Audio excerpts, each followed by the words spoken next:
कक्षा 4 का विषय हमारा परिवेश का एक पार्ट हमारा भोजन।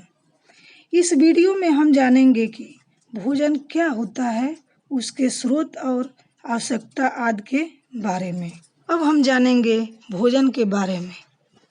कोई ऐसा पदार्थ जिसे जीवों द्वारा ग्रहण किया जा सके और जो जीवों को ऊर्जा प्रदान कर सके, उसे हम भोजन कहते हैं। जीवों का मतलब यहाँ इंसान और जानवरों से है। इसका मतलब जब तक इंसान और जानवर भोजन नहीं लेता है तो उसके बिना कोई भी कार्य आसानी से नहीं करता है। इसलिए हमें भोजन अति आवश्यक होता है और भोजन लेने से हमारे शरीर में शक्ति मिलती है, ऊर्जा प्रदान होता है, जिससे हम कोई भी कार्य आसानी से कर सकते हैं। अब आप ही अगर भोजन न लें तो क्या आप कोई भी कार्य कर सकते हैं? नहीं। इसलिए हमारे लिए संतुलित भोजन या भोजन अति आवश्यक होता है। अब हम जानेंगे कि भोजन के स्रोत क्या है। स्रोत यानी प्राप्त होना, मिलना।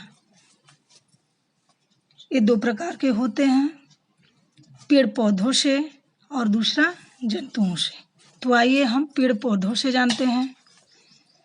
जो भोजन हमें पेड़ पौधों से मिलता है, यानी जितने तरह के भी अनाज हुए, जैसे गेहूँ, ज्वार, धान, मक्का इत्यादि, और जितने तरह की सब्जियां हुई, जैसे आलू, लौकी, टमाटर, गाजर इत्यादि, और जितने तरह के दालें, जैसे चना, अरहर, मूंग, मसूर इत्यादि, और जितने तरह के हमारे फल होते हैं, जैसे में हुआ सेब, आम, केला, अमरूद, अंगूर, ये सब हमारे पेड़ पौधों से प्राप्त होते हैं।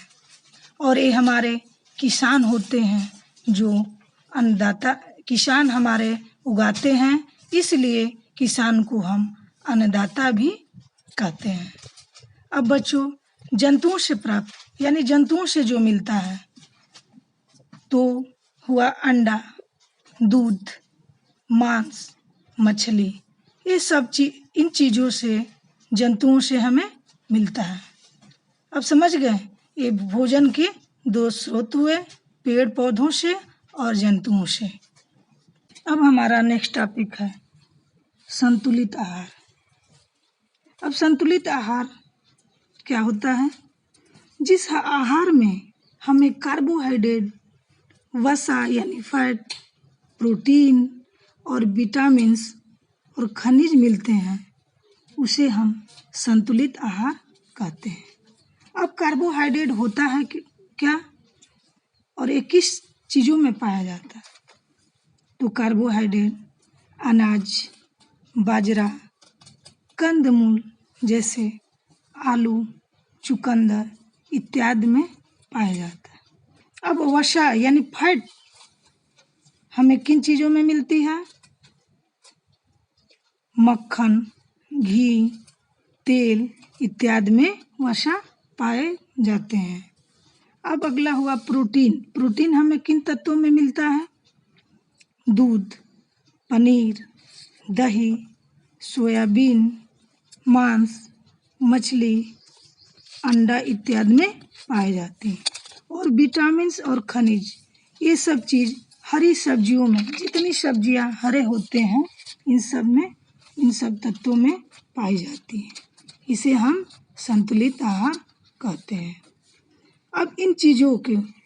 अब हम स्वस्थ रहने के लिए संतुलित आहार के साथ साथ प्रतिदिन हमें क्या करनी चाहिए? सबसे पहले प्रतिदिन खुली हवा में व्यायाम करना चाहिए। समय समय पर डॉक्टर के स्वास्थ्य परीक्षण करवाना चाहिए। जितने भी सब्जियां होती हैं और फल होते हैं, उसको अच्छी तरह से धोकर खाना चाहिए, और खाने के बाद अच्छी तरह कुल्ला करना चाहिए, और खाने से पूर्व अपने 20 सेकेंड तक धुले। अब यहीं पे चैप्टर समाप्त होता है। अगर ये वीडियो आप सभी को पसंद आई तो लाइक, सब्सक्राइब और शेयर करना ना भूलें। वीडियो देखने के लिए वेरी वेरी थैंक्स।